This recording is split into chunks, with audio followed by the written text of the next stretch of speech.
Hi everyone, I'm John. Welcome back to my channel. It is March 18th, 2022, and it's been a few weeks, but I wanted to talk about a few books that I've been reading. It's actually been 5 weeks. I think a few months ago I suggested that I wanted to do a Friday Reads video every week, and obviously I just don't read quickly enough to say that much of interest. To do that on a regular basis. So I think what I'm going to do with these is maybe just do them whenever it feels organic to do so and not do them all the other times. So once every 3-4 weeks, something like that. I'm going to be talking about more books than I usually do, which makes sense since it's been a while. 4, actually. 2 of them that I've finished in the past couple of weeks, and 2 more that I'm going to sort of reintroduce, talk a little bit more about again, because I think I did talk about them in a Friday Reads in the past, but hadn't gotten very far into them and didn't have too much to say. So, let me start with the ones I've actually already finished. I have on my office desk a small tower, actually, of NYRB books that I have not read. Specifically novels, but other ones as well.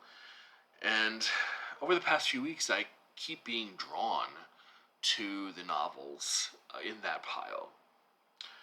And I've said several times on the channel before that I have a history of not particularly taking a liking to some of their curatorial decisions when it comes to reprinting fiction. However, these 2 books that I want to show you are just a dramatic departure from that opinion, and I don't know how I got so lucky in pulling them one after the other. So the first one is a book by J.L. Carr called A Month in the Country. J.L. Carr was an English novelist, and I think this was one of his later to mid to late novels. He ended up born in 1912, passed away in 1994, and this was published in 1980 and was shortlisted for the Booker Prize back in 1980 when it came out. And I think what I like about it so much is that it's so beautifully atmospheric, and it has kind of an English sensibility to it. So forgive me with names when I read, especially works of fiction. What ends up happening is that I'll set them aside. I'll remember very, very clearly certain passages, certain scenes in the book, but names just tend to evaporate for me. So, it tells the story of a man named Tom Birkin, who is called out on a job, basically, to come and uncover an old church painting that's been whitewashed over in this little sort of off the road, blink and you miss it sort of English village that is named Oxgodby, Oxgodby. And he gets there. He is a World War I vet, and this takes place in the immediate years after World War I think 1920. And he's there to sort of renovate this painting. And it hints about his life in World War I, his failed relationship back home, the feelings and the sort of the inner life that this project brings out in him, and also the relationships that he forms while he's there. He meets another man who is searching for a tomb on the church ground, I think. And they get to know one another really well. While he's there, working during the day. He is offered a place to stay.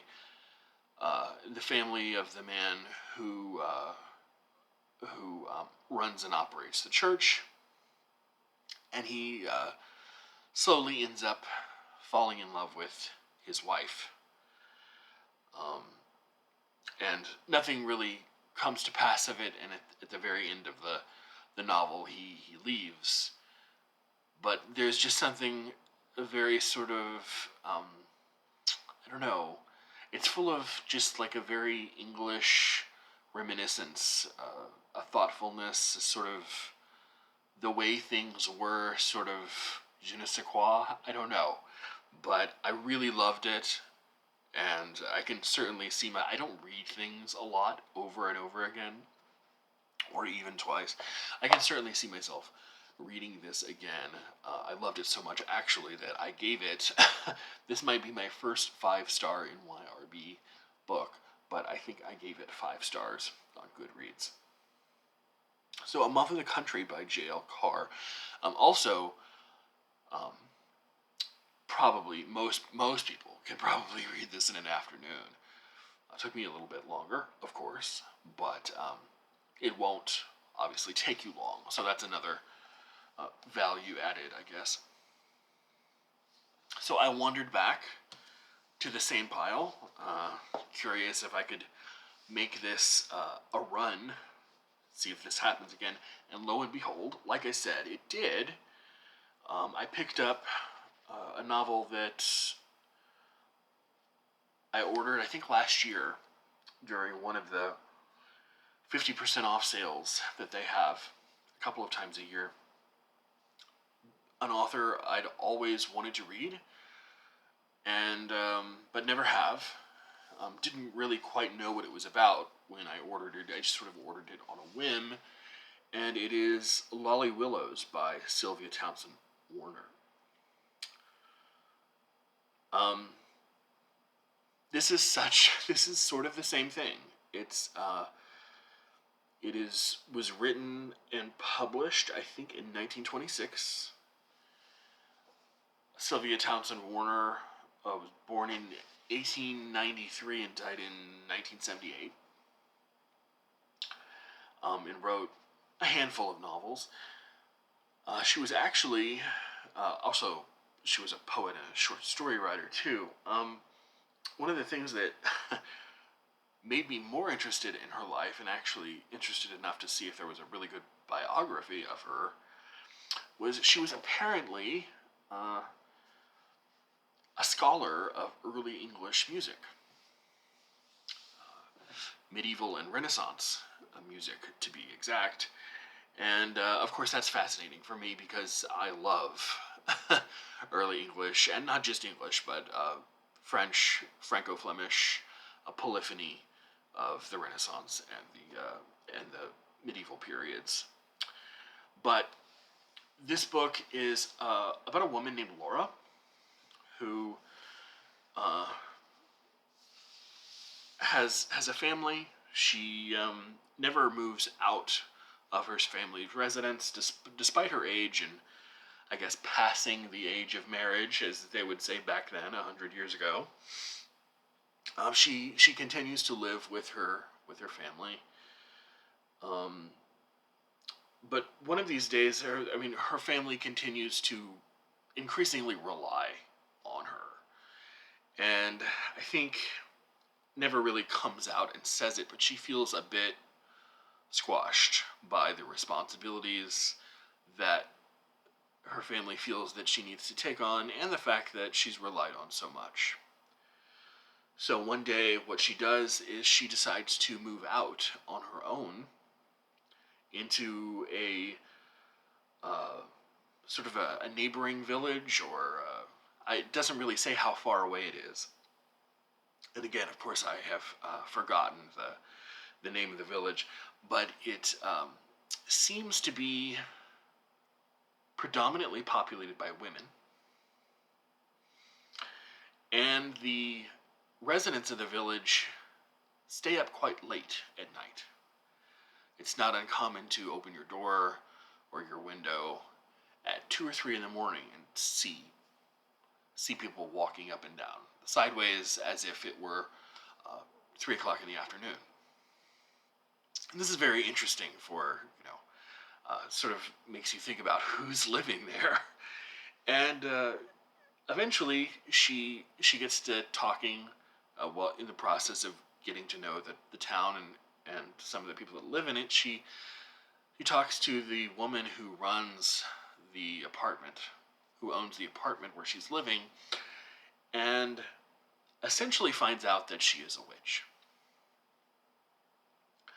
And she starts to learn what that means for her friend and for her.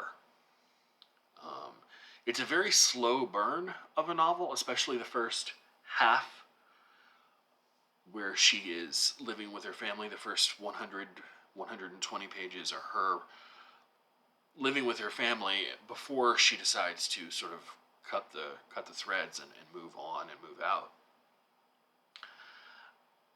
The climax of the novel is very, very interesting. It comes in the last 20 or 30 pages, where she attends a witch's Sabbath and kind of is confused by her experience, and also ends up a bit later, not too long before the novel ends up closing, has a couple of experiences with the devil himself in the form of a villager.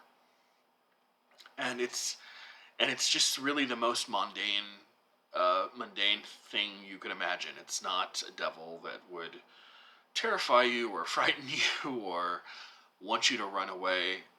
He's just sort of another person that populates the village. Very, very interesting. Very, very, subversive, kind of proto-feminist, fascinating stuff. The back cover says Fantastic Flight, a combination of Fantastic Flights of Angela Carter and Jeanette Winterson. And having read both of them, I could say, yeah, I mean, definitely Angela Carter. Jeanette Winterson, it has been a while since I've read her, but it has that sort of, I don't know. It's wonderful to know that this was written 96 years ago.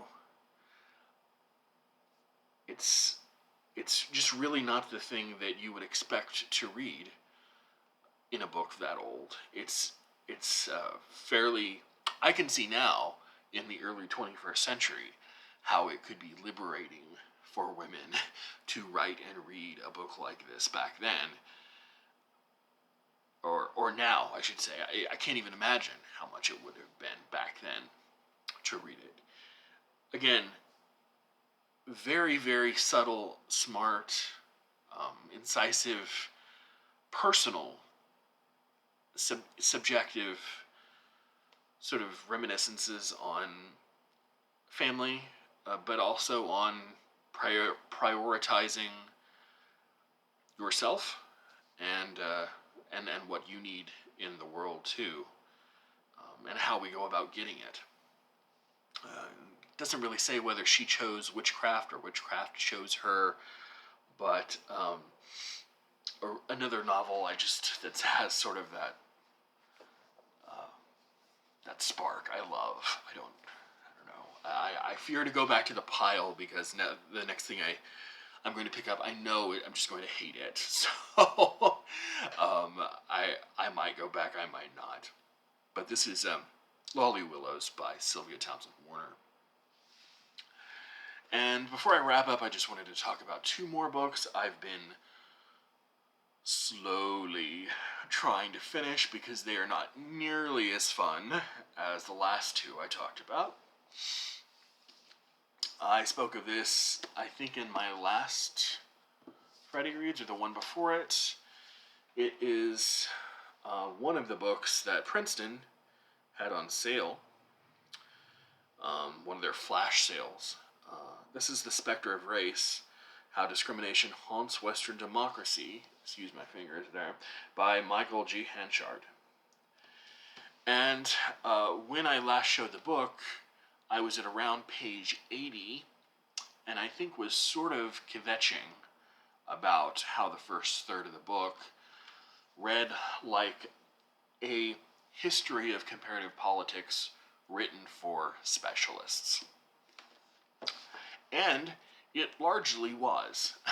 Thankfully, right after that, it started to be something else. And it magically turns into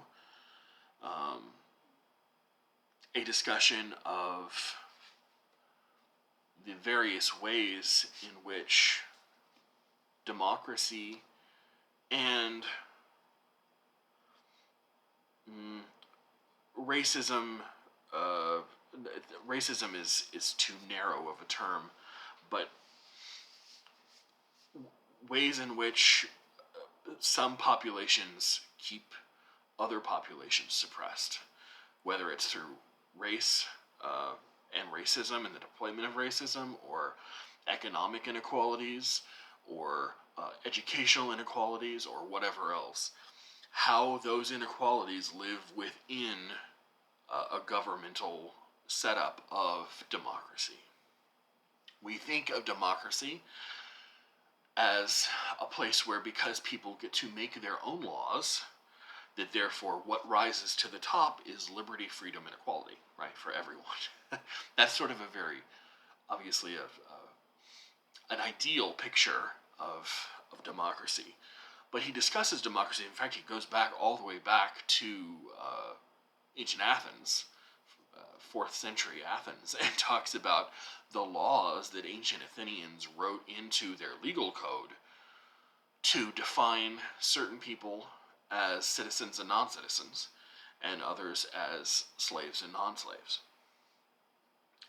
And it was actually, it's a pretty complicated system, but the system was, of course, meant to uphold an idea of sort of entrenched privilege that ancient Athenians had. And he goes on and he talks about other kinds of governments that have done this. There's a section on racial regimes in South America. There's a section on Guyana. There's one of Haiti during the Haitian Revolution. So he talks about several different what we would call liberal states, liberal governments, and how through law and state force these governments have, despite the fact of sort of nominally wearing the word democracy as a label, have used these violent structures, maybe not physically violent, but it usually almost does end up there, as a way to maintain distinctions, orders, hierarchies. It's an interesting premise. I wish he would have gotten here faster, or made the book shorter, cut the first third of the book out, because it is just not what the average person is going to want to read in something like this. But the rest of it looks promising. I have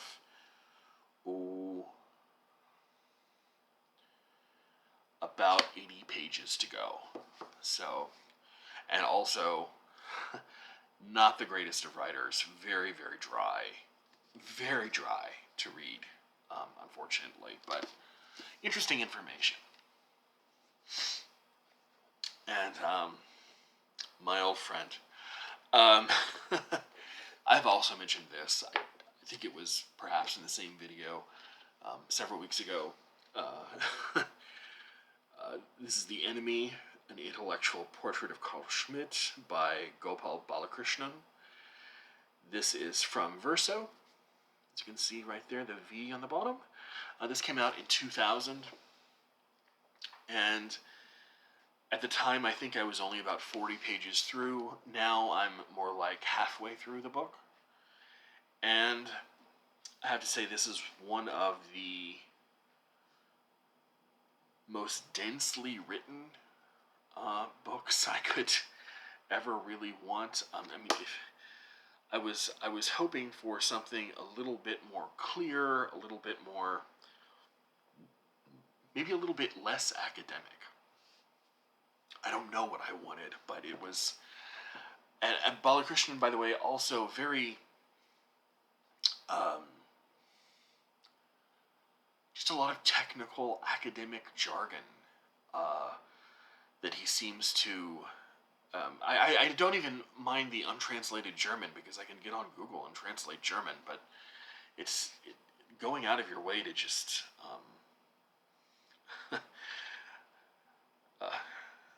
anyway, he's going through right now the major ideas that Schmidt had in the 20s and the 30s, right at the rise of the Weimar Republic. And he's talking about how he has a very sort of obviously fraught relationship with liberalism, parliamentary liberalism. By the way, I don't know if I told you who Carl Schmitt was. I did in the last video. Carl Schmitt was the guy in the Third Reich, and a little bit before, who is commonly thought of as the leading legal possibly the leading legal theorist of the Third Reich. Basically took a large body of legal theory from, people like Max Weber, and recrafted it and reshaped it and asked some very, very essential fundamental questions of it, and came out with something that shared some affinities with political theory and legal theory before, but was just very, very different. One of the ideas that he has is, and I think he writes a book called, what's it called? The State of Emergency. And it's this idea that because he's not the greatest of writers, having some issues slowly incorporating his ideas into what I'm thinking, but that Schmitt has this idea that the state is basically in a constant series of crises, and which means that because of that, the idea of a parliament doesn't really make sense anymore. He's coming at this, by the way, right after the end of World War I, and he sees what horrible, horrible failure World War was for Germany, and he's basically thinking to himself, like, okay, we've had our experiment with liberal parliamentarianism and it failed. So how can we build a German government that is more suspicious of these liberal principles like democracy? And he got a reputation, deservedly so, I would argue, of being sort of, one of Nazi's biggest defenders. Whether I haven't gotten so far in the book yet as the 1940s, but whether he would have explicitly taken on that title, had he been able to do so, I don't know. But a lot of the ideas that he's advertising have become more popular in the last 20 or 30 years, not to take up, not to adopt, but to study in the area of political theory and political philosophy, and that sort of got me interested in him. I realized that, I recognize his name but could tell you almost nothing about him. If you want to joke, it's pretty clear I still can't tell you too much about him, but touche. Hopefully by the time I get done, I'll be able to read a few more sources and put together a cogent review, and this is definitely not where I would start with an intro to Schmitt. This might be like some good intermediate material or something, but it's a bit advanced. The author is the Jean Monnet Fellow at the European European University Institute, and a member of the editorial board on the New Left Review, which might explain the writing. But it was someone I wanted to look into more and learn more about. But I'm going to stick with it, and I will report back like I always do. Sorry about the overly rambling video. I try to avoid that, but I did have 4 books to talk about, so I wanted to cover them. This last book was The Enemy, an intellectual portrait of Carl Schmitt by Gopal Balakrishnan. I will leave it here for now, and that is a Friday Reads done on a Friday night. Congratulations to me. And I'll be back with, I think, maybe installment 4 of a library tour on Sunday. Until then, I'll see you later. Bye.